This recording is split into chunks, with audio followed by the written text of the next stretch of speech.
자, 새로운 한 주의 시작을 알리는 이번 영상에선 오랜만에 양자역학과 MCU의 연관성에 대해 생각해볼까 하는데요. 늘 하는 얘기이지만 이 마블 시네마틱 유니버스, 아니 마블 코믹스 자체가 실제 우리가 알고 있는 전설이나 과학이론 등에서 그 소스를 가져와 각색하는 것이기 때문에 실제 전설, 과학 등에 관심을 갖다 보면 MCU의 흐름과 상당 부분 일치하는 내용을 발견할 수 있어 이런 영상을 직접 제작하고 업로드하는 것입니다. 물론 영화 팬들에게 과학 이야기가 다소 지루하게 느껴질 수도 있겠지만 이 영상 끝까지 시청하고 나면 왜 이런 이야기를 입 아프게 해야만 했는지 분명 공감하실 거라 믿어 의심치 않으며 설명 바로 시작하도록 하겠습니다. 먼저 이 양자역학과 마블 시네마틱 유니버스에서 그리고 있는 내용의 공통점을 찾으려면 우리 영화 팬들 입장에선 마블 시네마틱 유니버스에 대해서야 대충은 다 알고 있을 것인 만큼 양자역학에 조금 더 무게를 싣고 설명해야 그 공통점을 찾을 수 있겠죠. Wait a minute. You're sending a signal down to the quantum realm. 이 양자역학에 대한 개념을 처음으로 제시한 건 1918년 에너지 양자의 발견으로 노벨 물리학상을 수상한 독일의 이론 물리학자 막스 플랑크인데, 당시의 과학자들은 어떠한 물체라도 뜨거워지면 그 안에서 빛이 나온다는 건 알고 있었지만 만약 작은 창문 안에 장작이 타고 있고 그 빛이 창문의 작은 틈으로 나오는 걸 본다고 가정했을 때 장작의 온도에 따라 빛의 색깔이 다르게 보이는 현상인 흑체 복사 현상을 완벽하게 증명할 순 없었죠.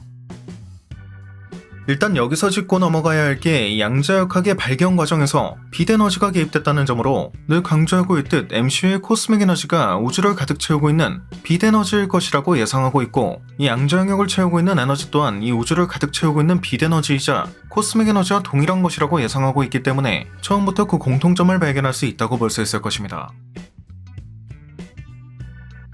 어쨌든 이처럼 여러 물리학자들이 흑체 복사 현상에 대해 설명하지 못할 때 앞서 언급한 막스 플랑크가 빛이 가지고 있는 에너지가 연속적인 게 아니라 띄엄띄엄한 에너지, 즉 월화수목금토일 같은 느낌이 아닌 월수금일 같은 느낌의 격일 같은 느낌으로 띄엄띄엄한 에너지를 가질 수 있다고 가정한 채 수학적인 계산을 했는데, 그렇게 얻어진 계산 결과와 실험 결과가 정말 완벽하게 일치했던 거죠. 당시 플랑크는 이 가정으로 인해 양자역학이라는 학문이 생길 거라고는 생각하지도 않았기 때문에 빛 에너지가 연속적인 게 아닌 띄엄띄엄할 수 있다는 걸 제안하기만 했던 것인데, 이후 이런 플랑크의 제안에서 영감을 받아 노벨상을 받은 게 바로 아인슈타인이었습니다. 아인슈타인이 1905년에 쓴 논문이 광양자설을 주장하는 것이었는데, 양자역학의 초기에 기여한 결정적인 사람이 아인슈타인이었지만 시간이 흘러 아인슈타인은 양자역학을 끝까지 반대했기 때문에 어떻게 보면 과학 역사의 가장 큰 아이러니 중 하나가 바로 이러한 아인슈타인이라고도 볼 수 있겠죠. 빛에너지의 띄엄띄엄함이 사람들에게 알려진 게 바로 이때부터였는데, 그 다음에 알려진 게 우리가 알고 있는 원자가 대체 어떤 구조를 가지고 있을까에 대한 생각이었고, 이런 생각의 초창기엔 톰슨이란 사람이 원자에는 전자라는 게 있다는 걸 발견하게 됩니다.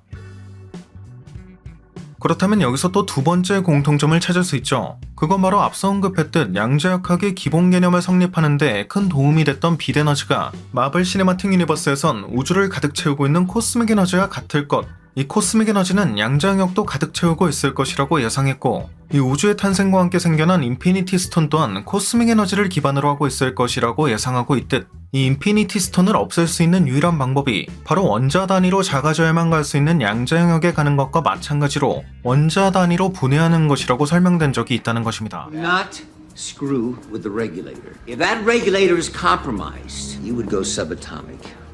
What does that mean? It means that you would enter a quantum realm. Reduced to atoms. You used them 2 days ago. He used the stones to destroy the stones. 당시 과학자들이 원자에 대해 관심을 갖게 되면서 원자는 원자 핵이 있고 그 주변을 멀리서 돌고 있는 전자로 이루어져 있다는 걸 알게 되었는데, 이때 전자 에너지가 띄엄띄엄한 값을 가지고 있어야 한다는 걸 발견한 게 닐스 보어였고, 기존의 빛 에너지가 띄엄띄엄할 수 있다는 걸 주장한 게 플랑크나 아인슈타인이었기 때문에 두 이론이 애초에 띄엄띄엄하다는 뜻을 가지고 있는 양자역학 초기에 결정적인 단서를 제공하게 된 것이었죠.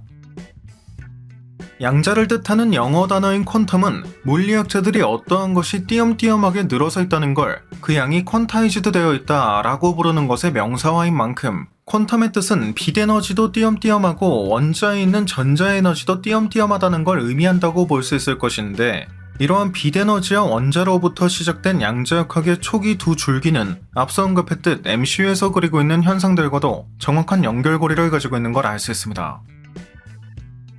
아무튼 이러한 초기 양자역학의 개념을 현대 물리학으로 정의한 게 슈레딩거라고 할 수 있는데, 이 슈레딩거의 파동역학까지 설명하면 좀 너무 복잡해질 수 있기 때문에 이 슈레딩거가 양자역학을 현대 물리학으로 정의한 중요한 인물이다 정도로만 알아두고, 여기서 세 번째 공통점을 찾아보자면 양자역학에 갇혔던 이 정목적 항과 동일 인물이라고 보고 있는 이 히오리메인즈가 슈레딩거의 방정식을 연구했던 흔적을 발견할 수 있다는 점, 또 이 슈레딩거와 양자역학 하면 절대 빼놓을 수 없는 슈레딩거의 고양이를 연상케 하는 고양이가 그가 통제하고 있던 TVA 내부에 존재하는 걸 볼 수 있었다는 점이죠.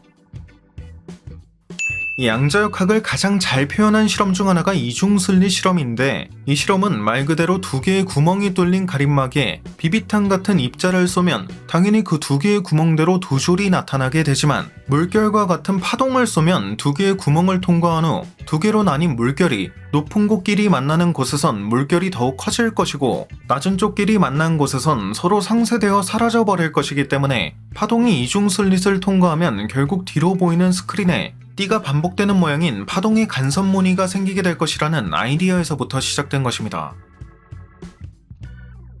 물론 우리가 살고 있는 거시적인 세상에선 이 두 가지의 형태만 보이고, 이게 또 고전 물리학의 시선이지만 우리 눈엔 보이지도 않는 미시적인 세상의 관점, 즉 마블 시네마틱 유니버스에 등장한 적이 있는 양자역학 속 세상의 관점에서 원자에게 주변을 돌고 있는 전자로 이러한 이중슬릿 실험을 했을 땐 어떤 결과가 나왔을까요?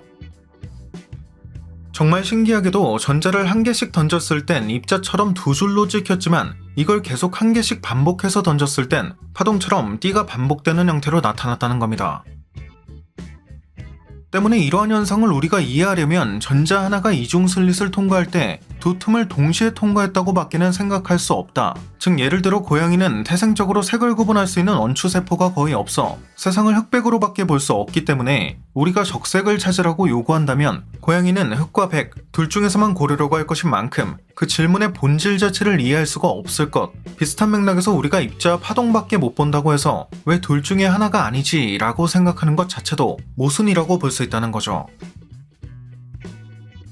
이런 이유에서 전자는 입자이기도 하면서 파동이기도 하다, 전자는 양자역학을 따르는 입자이다 라고 정의할 수 있는데, 같은 개념에서 양자역학을 따르는 장치에서 입자가 방출돼 독약이들은 유리병을 깨느냐 깨지 않느냐가 양자역학의 가능성으로 존재해 우리가 관측하기 전까진 알 수 없는 상태, 즉 우리가 상자를 열어서 보기 전까지 고양이는 삶과 죽음의 중첩 상태에 있다는 그 유명한 슈레딩거의 고양이 사고 실험이 탄생하게 된 것이고요.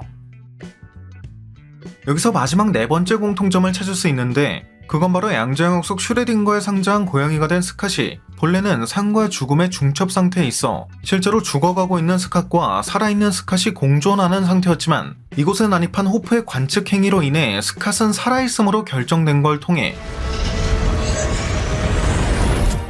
MCU에서 그리고 있는 미래가 이 양자역학과 매우 밀접한 연관이 있다는 걸 다시 한번 확인할 수 있었기 때문이죠. 같은 개념에서 로키 시즌2 마지막 화의 엔딩에 등장했던 이 대사, 히오리메인즈의 변종 중 한 명이 616 인접권에서 발견됐다 또한 TV의 관측 행위로 인해 코어의 중심부에서 삶과 죽음이 중첩돼 있던 정복작 항의 삶이 결정되었고, 이로 인해 정복작 항의 원형으로 도는 시간이 다시 흐르기 시작했다는 것, 즉 이로 인해 미래에 다시 히오리메인즈가 되는 사이클에 재시동이 걸렸다는 것, 결과적으로 이 과정이 히오리메인즈의 무한환생의 비밀이었다는 걸 유추할 수 있을 듯하고요. Reports on the variants of he who remains. Do any of them know that we exist yet? Oh, I guess one of them caused a little bit of a ruckus on 616 adjacent room. 여담으로 원래 이 슈레딩거의 고양이 사고 실험에선 미시적인 양자역학을 따르는 입자들과 거시적인 고양이를 연결하는 과정에서 양자역학이 갖고 있는 결맞음이라는 속성을 잃어버리게 되고, 따라서 상자를 열어보기 전에도 이미 고양이의 상태는 정해져 있다는 결맞음 깨짐, 양자결 어긋남 현상이 생기게 된다고 하지만, MCU에선 거시적인 세상에 살고 있던 스캇이나 정복작 항 등이 영화적인 허용을 통해 직접 양자역학에 진입한 상황이기 때문에 이러한 상황이 미시적인 입자와 미시적인 인간 사이에 발생하는 사건이라고 볼 수 있어 결맞음 속성을 그대로 유지할 수 있을 것 때문에 관측을 해야지만 중첩 상태에서 비로소 벗어날 수 있다는 개념도 유지될 수 있을 것이라고 볼 수 있을 것 같네요. 물론 썸네일에도 적어놨지만 조나단 메이저스의 불미스러운 사건으로 인해 정복자 캉을 중심으로 한 플롯이 모두 로다주의 닥터덤을 중심으로 한 플롯으로 변경될 예정인 만큼 앞으로 이러한 큰 줄기의 흐름까지 완전히 바뀔 가능성도 배제할 순 없을 것 같은데, 일단은 그래도 이처럼 큰 줄기에 대해 설명하는 이터널스나 로키, 앤트맨 프랜차이즈 같은 게 개봉하지도 않은 시점이기 때문에 적어도 판타스틱4 같은 좀 큰 떡밥이 던져질 것 같은 작품이 개봉하기 전까진 조금 불안하긴 해도 최대한 기존 흐름에 맞춰 예상하는 게 그나마 베스트인 상황인 것 같습니다. 네, 오늘 준비한 영상은 여기까지였습니다. 영상이 재밌고 유익하셨다면 잊지 마시고 꼭 구독과 좋아요 그리고 알림 설정해주시면 감사하겠습니다. 그럼 지금까지 올원이었습니다.